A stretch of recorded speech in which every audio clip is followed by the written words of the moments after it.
ధర్మస్థలలో తవ్వకాలు జరిగేసరికి కట్టుకథలు వెలుగు చూస్తున్నాయి.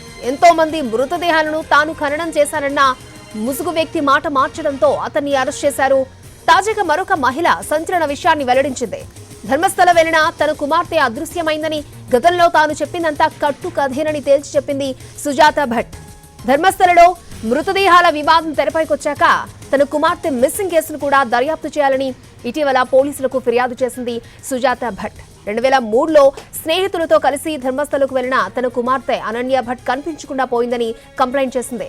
2003లోనే ఫిర్యాదు చేస్తే పోలీసులు పట్టించుకోలేదని, తనను బెదిరించి పంపించారని ఇటీవల ఆరోపించింది. దీంతో పోలీసులు కేసు నమోదు చేసి దర్యాప్తు చేపట్టారు. అయితే తన కుమార్తె అదృశ్యమైందని చెప్పిన దాంట్లో అసలేమాత్రం నిజం లేదని ఇప్పుడు చెబుతోంది సుజాత భట్. అంతేకాదు, అనన్య భట్ పేరుతో తనకు కుమార్తె లేదని ట్విస్ట్ ఇచ్చింది. అనన్య పేరుతో ఫోటోలు కూడా సృష్టించినవే అని తేల్చి చెప్పింది. ధర్మస్థల కేసుతో సంబంధం ఉన్న 2 ప్రముఖ వ్యక్తులు తనతో అలా చెప్పించారని స్పష్టం చేసింది సుజాత భట్. తన తాతకు చెందిన కొంత భూమిని తమ కుటుంబ సభ్యులు అనుమతి, సంతకాలు లేకుండా ధర్మస్థల ఆలయ అధికారులు తీసుకున్నారని, ఆ ఆస్తి విషయం తేల్చుకునేందుకే ఆ 2 వ్యక్తులు చెప్పినట్లు చేశారని చెబుతోంది. తాను ఎంత పెద్ద తప్పు చేశానో ఆలస్యంగా గ్రహించాలని, అందుకే నిజం చెబుతున్నారని స్పష్టం చేసింది సుజాత భట్.